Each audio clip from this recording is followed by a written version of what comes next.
Salut Isabelle, c'est Camille pour la vacation. Salut! Salut Camille! Bon, j'espère qu'on te réveille pas.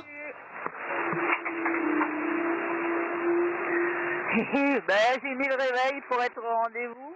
Oh, Ouais, c'est comme ça, mais la nuit a été longue pour moi et du coup là je vais me reposer maintenant. Donc tu vois derrière moi, on voit que le jour se lève. Donc c'est aussi le bon moment pour aller dormir. alors la nuit a été longue, explique-nous pourquoi. Déjà hier, on n'a pas pu te joindre parce que tu avais des petits soucis. Est-ce que c'est lié toujours à ça? Ouais, tout à fait. En fait, hier j'ai perdu enfin j'ai perdu. Mon aérien, le dernier qui marchait, est tombé en panne et du coup le bateau a fait demi-tour tout seul et alors qu'il y avait quand même il y avait 30 nœuds et une mer pas possible, donc ça a été chaud de récupérer ça et du coup j'ai plus d'aérien. Donc ça veut dire j'ai plus d'instrument qui indique le vent. J'ai plus aucune information pour l'instant de vent. Et ça fait que quand je navigue comme maintenant au vent arrière, c'est hyper compliqué de naviguer en fait parce que je dois toujours surveiller la marque du bateau, la vitesse, le cap, pour pas qu'il sorte de ses rails. Et voilà, j'ai passé la nuit à ça. Et maintenant, les conditions sont un tout petit peu plus stables.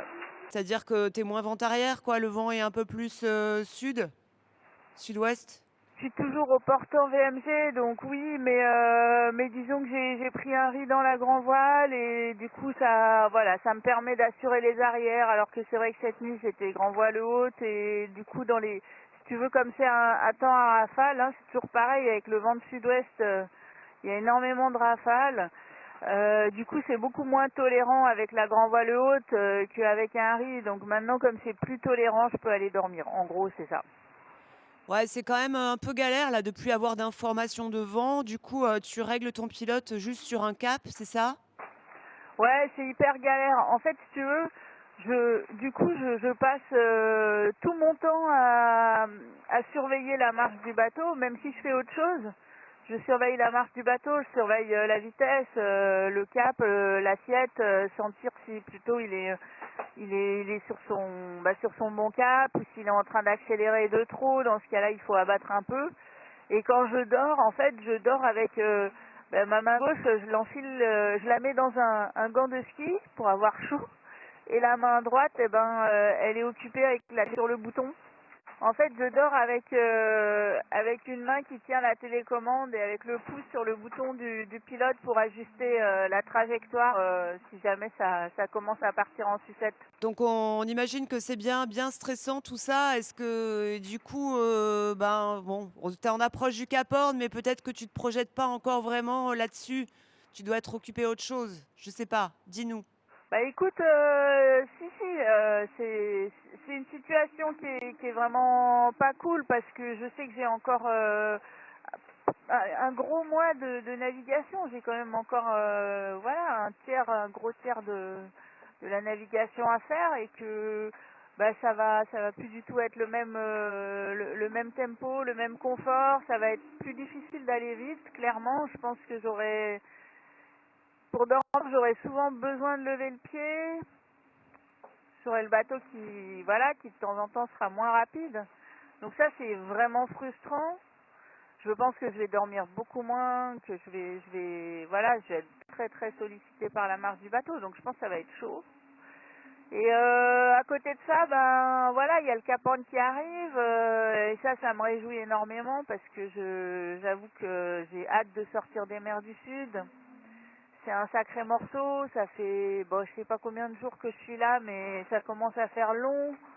Moi, je souffre du froid et malgré la beauté des paysages, j'ai besoin vraiment de changer de climat, j'ai besoin de mettre le cap au nord.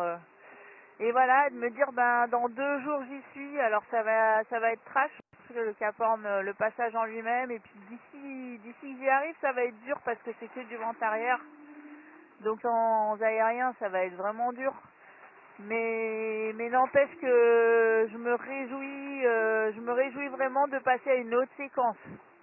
Et puis il y a autre chose aussi, c'est que le Cap Horn, ça figurait un peu dans mes gros objectifs de ce Vendée Globe. Il y avait les mers du Sud et le Cap Horn, et puis bien sûr terminer la course. Mais je pense qu'avec les mers du Sud et le Cap Horn, j'ai vraiment atteint des objectifs qui étaient super. Et ça, c'est une grande satisfaction.